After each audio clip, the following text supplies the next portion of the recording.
selbst. Erika! Ich kann es immer noch nicht fassen, dass du hier leibhaftig vor mir sitzt. Du hattest doch überhaupt keine Chance. Du fuhrst über die Klippen, das Auto ist explodiert. Ich bin vorher rausgesprungen. Ja, aber wieso wisst ihr das denn nicht? Ich habe euch doch in dem Brief alles erklärt. Was für ein Brief? Ja, hier ist keiner angekommen. Dann muss ich euch wohl einiges erklären. Allerdings. Die Feldjäger sind an dem Baggerloch aufgetaucht, weil ich sie dorthin bestellt habe. Sie sollten sehen, wie ich mir das Leben nehme, damit sie mich nicht weiter verfolgen. Allerdings war nicht eingeplant, dass Bastiano und du dort auftauchen. Als ich euch gesehen habe, als du bei den Feldjägern warst, ich habe gedacht, ich stehe es nicht durch. Dann war dir also völlig klar, was du deinem Vater antust. Bist du dir dieses wahnwitzigen Risikos denn nicht bewusst gewesen? Das musste ich eingehen. Ich wollte doch nicht den Rest meines Lebens auf der Flucht verbringen. Warum hast du mir nichts von deinem Vorhaben erzählt? Weil ich glaubte, dass du mich an die Feldjäger verraten hast. Und ehrlich gesagt, kann ich mir immer noch nicht erklären, warum die damals in dem Café aufgetaucht sind. So war das also. Ja, natürlich. Von mir wusste niemand was. Tja, dann tut es mir leid, dass ich dich verdächtigt habe. Schon gut. Du bist mir nicht böse deswegen? Aber ich bin ja böse, wenn du nicht bald deine Geschichte erzählst. Tja, wo soll ich anfangen? Ja, wo du willst. Am Anfang. Naja, bis zu dem Moment, wo ich aus dem Café abgehauen bin, da wisst ihr ja, was passiert ist.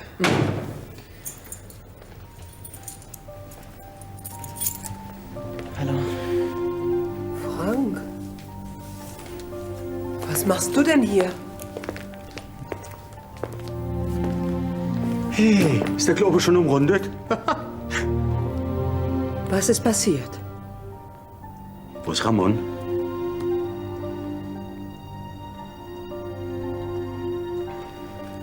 Red schon.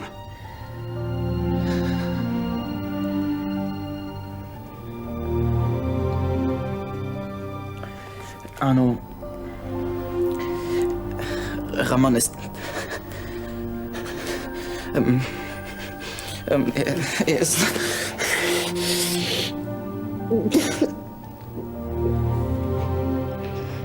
Florian hat es bestimmt gut überstanden. Wenn er Probleme mit seinem Vater gehabt hätte, dann hätte er sich doch längst gemeldet. Ich weiß. Ja, und warum bist du dann so unruhig? Vielleicht, weil ich Herrn Brandner gegenüber ein schlechtes Gewissen habe. Immerhin habe ich gewusst, dass Florian sich nicht wirklich umgebracht hat. Und ich habe ihm nichts gesagt. Jetzt hast du Angst, ihm wieder zu begegnen. Ja, was soll ich denn machen? Tja, du hast genau zwei Möglichkeiten. Entweder du gibst dir einen Ruck, fährst zu den Brandners und trittst Arno gegenüber. Oder aber du läufst den ganzen Tag hier im Zimmer hin und her und machst dich verrückt. Ja, tolle Aussichten. Fällt dir nicht sonst noch was ein? Ja, du hast recht. Es gibt da noch eine dritte Möglichkeit. Ich fahre zu den Brandners und check die Lage. Das würdest du tun? Ach, danke. Und falls Herr Brandner die Sache einigermaßen gefasst aufgenommen hat, rufst du mich einfach an und ich komme nach, ja? Abgemacht. Ich muss los. Uli und Nick warten auf mich. Tschüss. Tschüss. Soll ich noch irgendwas für euch tun? Die Schule fängt nächste Woche wieder an und ich muss noch einiges vorbereiten. Ja, das musst du dann wohl. Wir schaffen das schon. Wirklich? Wenn was ist, ich bin oben, ja? Und jetzt? Ramons Mutter hat mich darum gebeten, seine Beerdigung zu organisieren. Ist die Überführung von Griechenland schon geregelt? Frau Santos übernimmt das.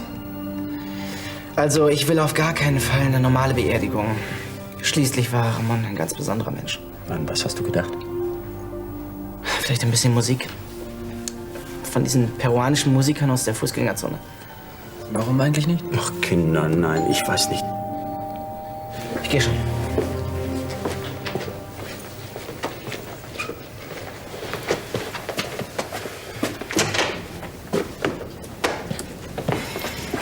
leider noch nicht weitergekommen. Sie haben sich immer noch nicht ausgesprochen, wegen Ramon. Wer ist denn da? Nina, komm rein.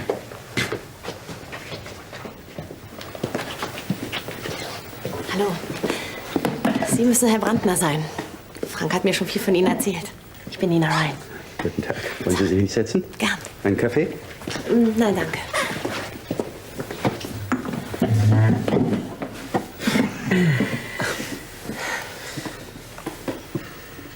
Das mit Ramons Tod tut mir wirklich leid.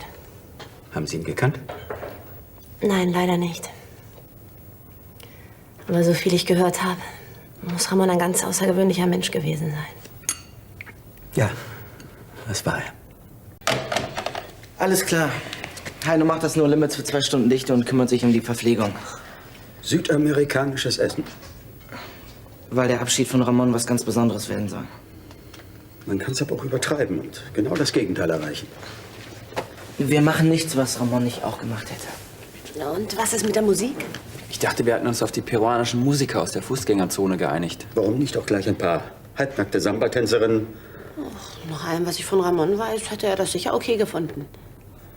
Was haltet ihr davon, wenn wir alle bunte Klamotten tragen? Ramon liebte Farben. Ja, stimmt. Wenn ich da an seine Hemden denke. Wir könnten eigentlich das ganze No Limits bunt dekorieren mit Ballons und sowas. Ach, Kinder. Karneval ist im Februar. Luftballons. Naja, es gibt eben ganz unterschiedliche Wege, mit dem Tod umzugehen. Es fragt sich nur, ob Frau Santos das auch so sieht. Ob Arno recht hat? Was hätte denn Ramon in so einer Situation getan? Ramon hätte gesagt, Arno, bleib mal locker. Und dann hätte er sein Ding durchgezogen. Beantwortet das deine Frage? Ich mach auf.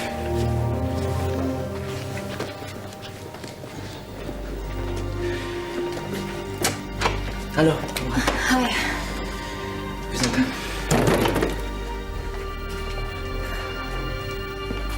Was machst du denn hier? Hi. Ich habe es einfach nicht mehr länger ausgehalten. Und? Wie hat dein Vater reagiert? Der Brief ist nicht angekommen. Ach, das konnte natürlich keiner ahnen.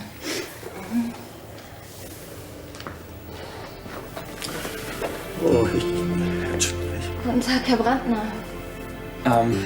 Bevor du es von den anderen erfährst, Christiane und ich,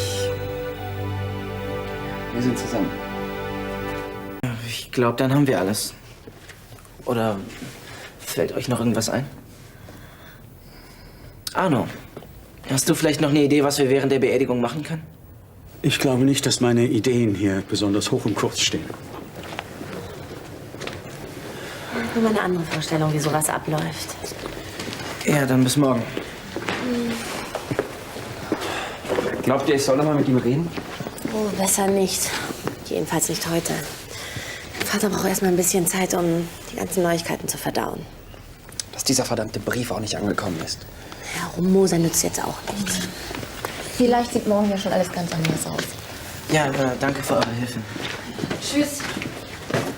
Mach's gut. Ciao.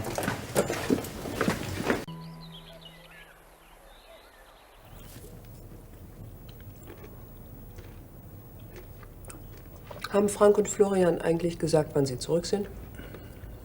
Wegen dem Essen. Ich möchte es ihnen warm stellen. Ich habe keine Ahnung, das interessiert mich auch nicht. Ach, Arno. Frank hätte auch nichts ändern können. Doch, hätte er.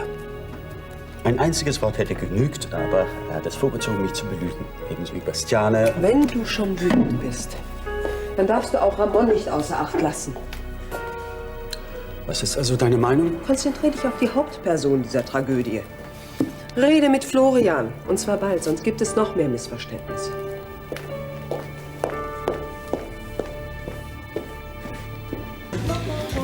Oh, hallo. Danke, dass du gekommen bist. Das war ich Ramon schuldig. Mensch, Ramon hatte ja wirklich viele Freunde. Ah, ihr kennt euch noch gar nicht, ne? Millie, das ist Nina. Millie. Hi, hallo. Du bist also die Anhalterin. Ich habe schon viel von dir gehört. Schade, dass Ramon das hier nicht mitkriegt. Können wir noch irgendwas für dich tun? Nein, danke. Ihr habt schon genug für mich getan. Es wird langsam Zeit, dass ich mein Leben anpacke. Probier mal. Lass mal schauen. Lecker. Hi. Ist es dein neuer? Hallo. Ich bin dein Vorgänger. Hi. Wie kriegen wir all die Sachen in den Transporter rein? So viel hast du doch gar nicht, Steffi. Denkst du?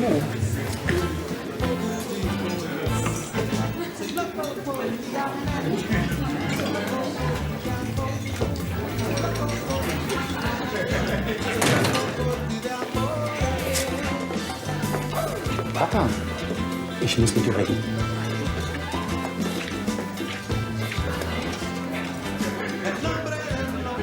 Deinem Gesicht nach zu urteilen, habe ich schon wieder Mist gebaut. Sagst du mir auch, worum es geht? Der reinste Horrortrip. Immerzu musste ich an dich denken. Was du machst, wie es dir geht. Wann endlich hörst du auf, mich zu belügen? Wann, Florian? Sag mir wann. Das war doch... Sollte ich die ganze Zeit da unten rumsitzen und heulen? Was glaubst du, habe ich gemacht? Es tut mir auch wahnsinnig leid. Und wenn ich gewusst hätte, dass die Post... Natürlich. Schuld haben immer nur die anderen. Ich habe doch gedacht, du weißt, dass es mir gut geht.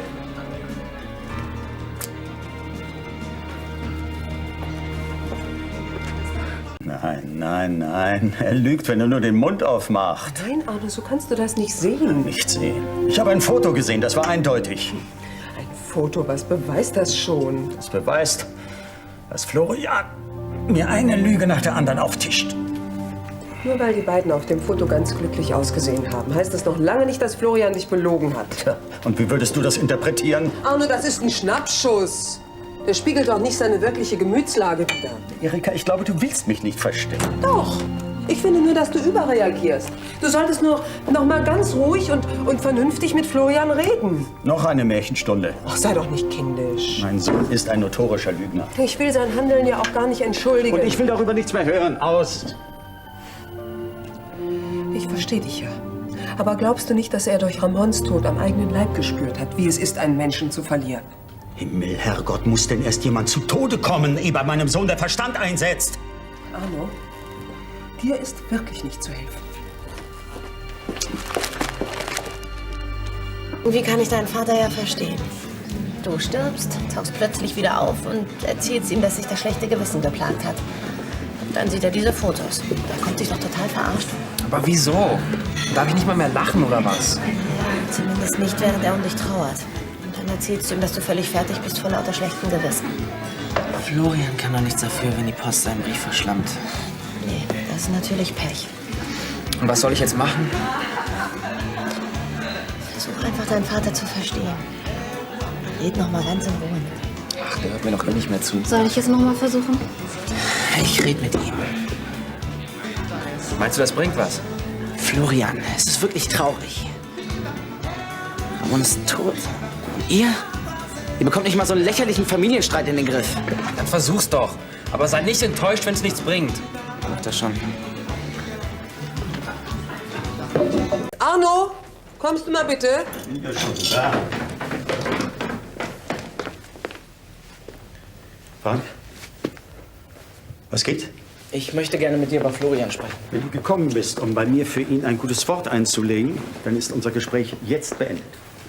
Ich würde gerne ein paar Missverständnisse aufklären. Ach, eure Lügen sind also Missverständnisse. Sehr originell.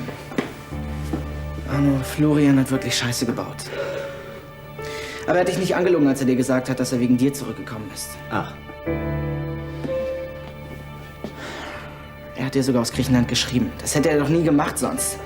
Er hat dir alles erklärt. der Brief, natürlich, der Brief. Der Brief ist doch egal. Fakt ist, dass durch Ramons Tod Florian es richtig bewusst geworden ist, was er dir angetan hat. Und er ist extra zu dir zurückgekommen, um dir das zu sagen. Wenn du mir nicht glaubst, frag Bastiane. Bastiane, ausgerechnet. Es ist die Wahrheit. Die Wahrheit ist, dass ihr mich alle belogen habt. Keiner von euch hat es für nötig befunden, mich über Florians Possenspiel aufzuklären. Arno, das Wichtigste ist ja wohl, dass dein Sohn lebt. Wir beerdigen heute Ramon. Und du regst dich wegen so einem Scheiß hier auf. Es reicht jetzt, Frank. Frank hat recht. Frank möchte gerade gehen. Okay. Im Moment hat es wirklich keinen Sinn, mit ihm zu reden. Der Herr ist viel zu verletzt. Aber wir beerdigen heute Ramon. Ich möchte nicht, dass es noch Streit ist. Ich verstehe dich doch. Aber ich fürchte, durch deine Vermittlungsversuche machst du alles noch viel schlimmer. Arno und Florian müssen mit ihren Problemen alleine fertig werden.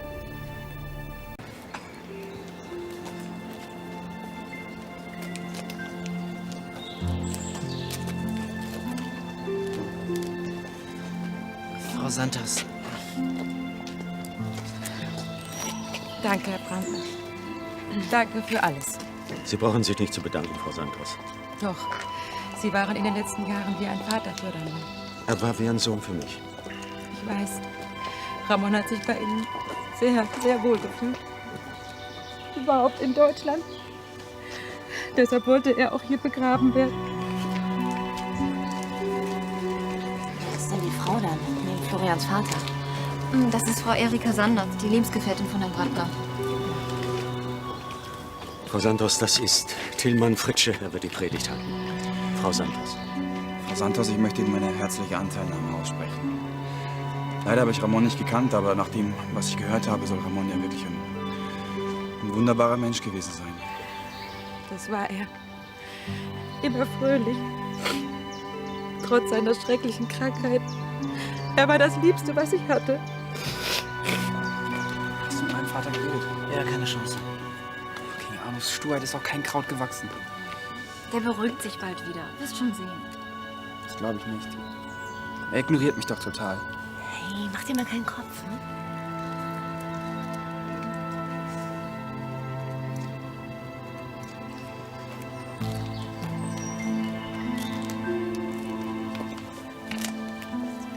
Arno, ich weiß, dass es dir schwerfällt. Aber kannst du nicht wenigstens um Ramons Willen einen Schritt auf Florian zugehen? Siehst du nicht, wie der Junge sich quält? Und was ist mit meinen Gefühlen? Wer fragt danach? Florian hat mich unglaublich verletzt. Das kann und das will ich ihm auch nicht verzeihen.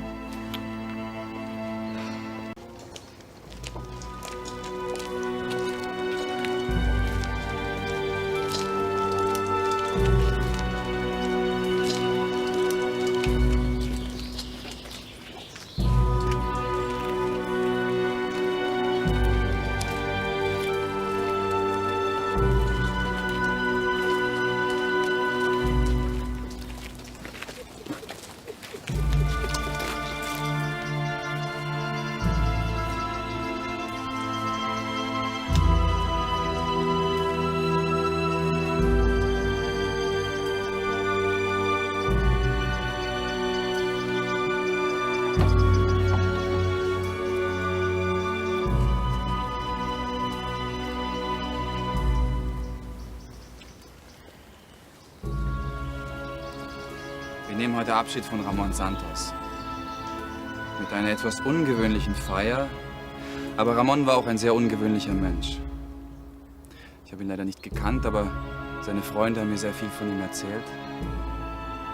Daher weiß ich auch, dass er vor allem eine Gabe besessen hatte. Er konnte sich seines Lebens freuen. Ist ja gut. Obwohl es nicht immer leicht war.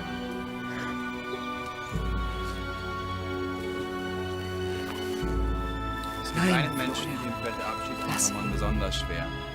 Der Mensch, der ihm in der letzten Stunde seines Lebens beigestanden hat.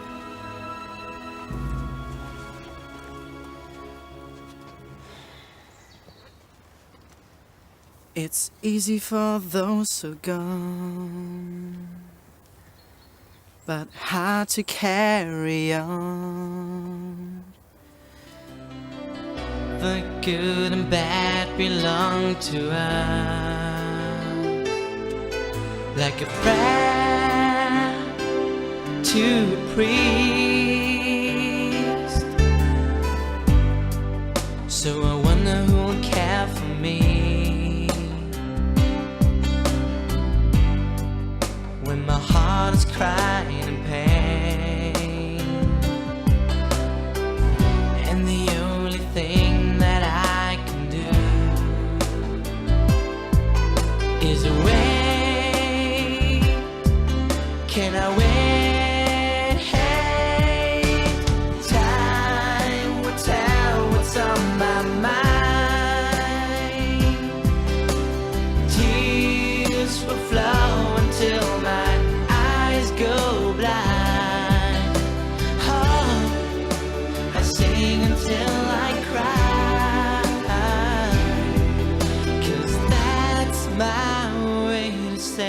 me goodbye.